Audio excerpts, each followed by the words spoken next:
Okay, so I know this is like always the hardest lecture to pay attention to because everybody's tired and everyone just ate and wants to just sit there. So I don't know, just try not to obviously fall asleep while I'm talking, please. So I was asked to speak to the MobiC new instruments as well as the 4.5 millimeter implant. I think I've met most of you, but I'm Jessica Shellock with the Texas Back Institute Center for Disc Replacement. My disclosure is relevant to this talk. I am a consultant for High Ridge, and I'm also a member of their design team for the MobiC Next Level.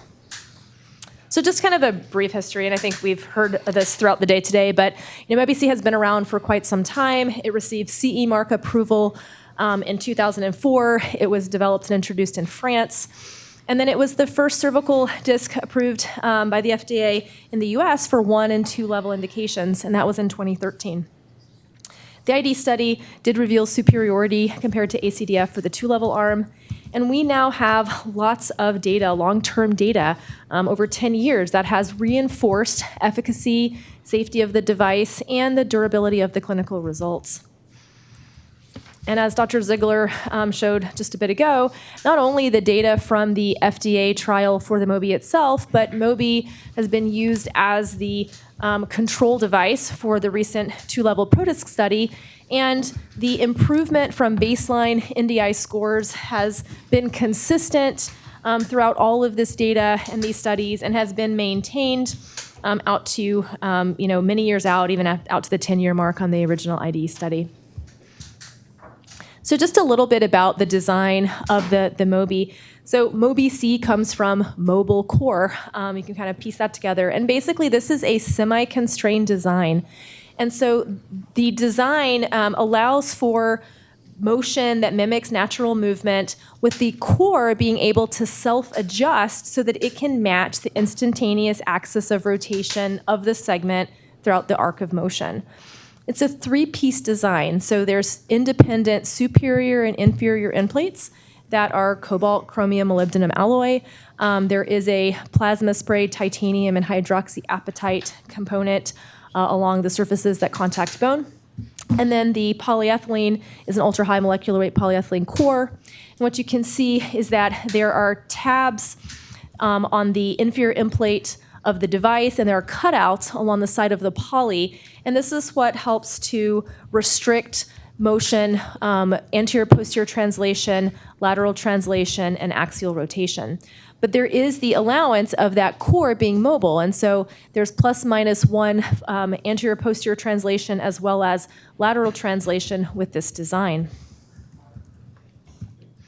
So as far as the new instrumentation, this was basically released earlier this year in March, and 3 major components. This is kind of an overview, and we'll go through each of these with a slide or two following. But and I think in the lab, I tried to highlight a few of these things, but the inserter was basically, the profile was slimmed down, and this was really to kind of affect better visualization. All of the design changes for these new instruments were essentially for, easier insertion, more precision, and so by just having this to be a little bit of a slimmer profile, it allows for maximum visualization and for insertion to be more precise.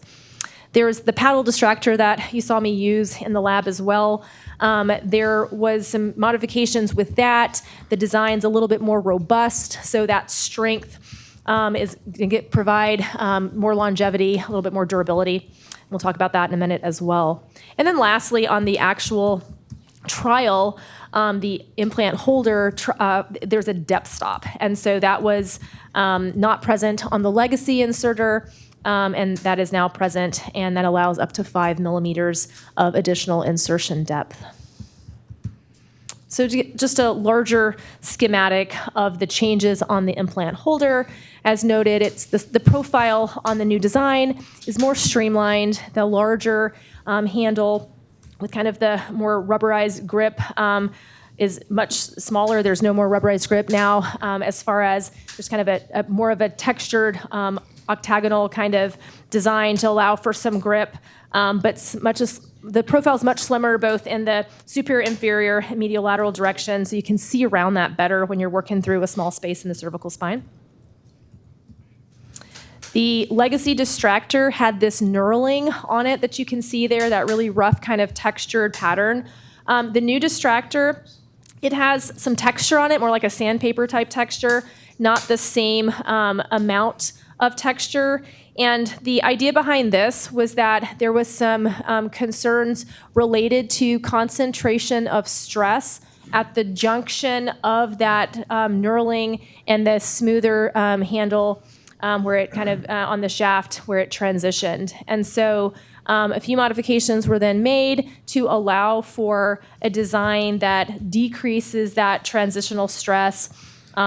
This will hopefully prevent any potential bending or breaking, which, though not extremely common, had happened with the previous device design. And then kind of on a last note, we talked about the depth stop feature. So in response to some feedback that this would be a nice feature, the trial implant holder now allows for up to 5 millimeters of a depth stop to allow for just an extra safety feature during insertion of the trial. And here is a design that or schematic that kind of shows you can rotate that cylinder on the shaft, and a full rotation backs the stop off 1 millimeter. And like I said, there's up to 5 millimeters. So again, just an extra feature for some safety.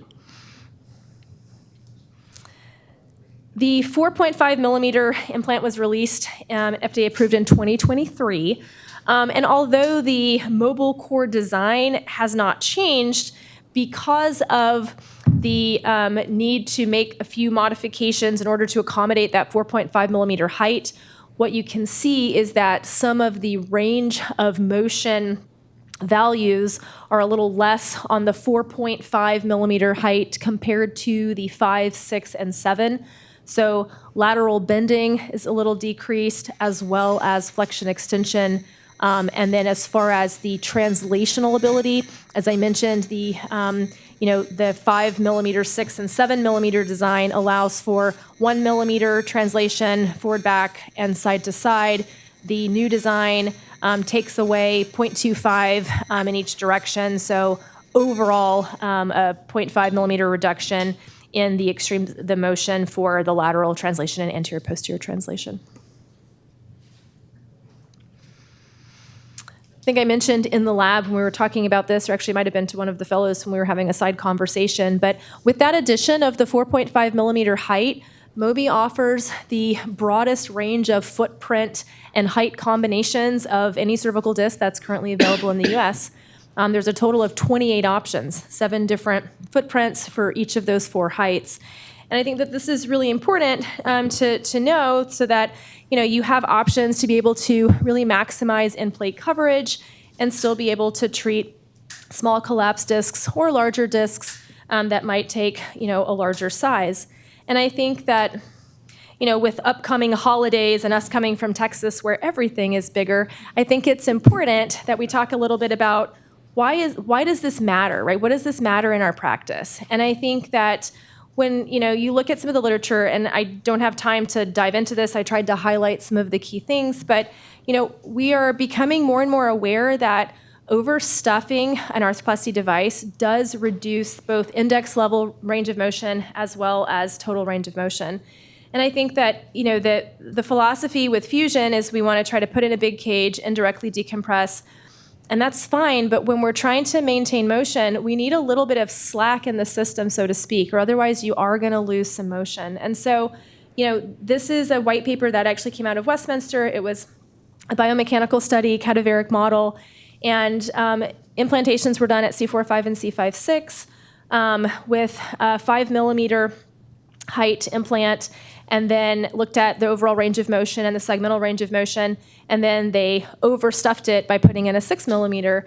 And I think that what's really interesting, and again, this is a small number and small series, but just the fact that looking at even that amount of change resulted in almost 50% decrease in the segmental motion, and then with the whole entire motion segment from the entire specimen, a 15% drop in motion. So I think that, again, these are just some things that are highlighting the importance of having options as far as height, and to try not to overstuff when we're making these considerations intraoperatively.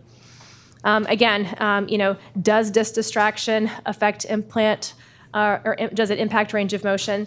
One of the numbers that kind of comes up more consistently in these papers is 2 millimeters, that if you distract above 2 millimeters, that seems to potentially have an effect not only on range of motion, but perhaps even on some of the patient-reported outcome measures.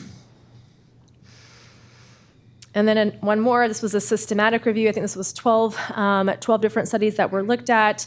And again, coming back to this, that maintaining a disc height change of less than 2 millimeters may optimize range of motion and patient-reported outcome measures. And the thought is simply that, not overstuffing and trying to maintain motion, especially in multiple level considerations, leads to more harmonious kinematics for the entire spine in addition to each segment. So again, size matters. This is a nod to being here in Seattle, so beautiful Mount Rainier. And then lastly, just a couple comments on HO, because once again, this comes back to implant size as well, and this came up in the lab as a side conversation about how do you know what size to put in or what to trial. You look at your CT scan for sure, and you can make some measurements and get a feel for your depth, and on the coronal views, you can get a feel for your width. But you're also, of course, going to have the opportunity to trial. And the key is to really maximize end-plate coverage, right? Because everything is suggestive that exposed end plate can lead to an increased incidence of heterotopic ossification. And so again, as I alluded to, there are many end plate options and sizes with the Mobi, so it just allows the surgeon to have a lot of versatility for this. And then the final slide regarding this, again, it's all the same stuff kind of coming back. And I think that we're going to learn a lot more about this, but everything at this point is looking at how much end plate's exposed, kind of a ratio based upon the implant depth versus the actual vertebral end plate depth, and you want to maximize that ratio.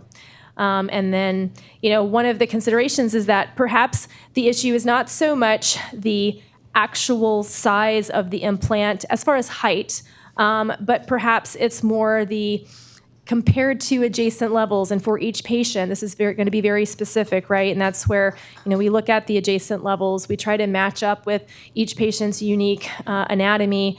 And I think that there's more to this that we're going to continue to understand for the next 10 years of this motion preservation course. And then finally, thank you for having us out here, and thank you to High Ridge for sharing slides with the new instrumentation. And this is one of my partners that also, in addition with Nina Bradley sitting back there, I'm going to shout out, and that's me on the left, Dr. Michael Heisey on the other side, and we all climbed Mount Kilimanjaro this summer together. So anyhow.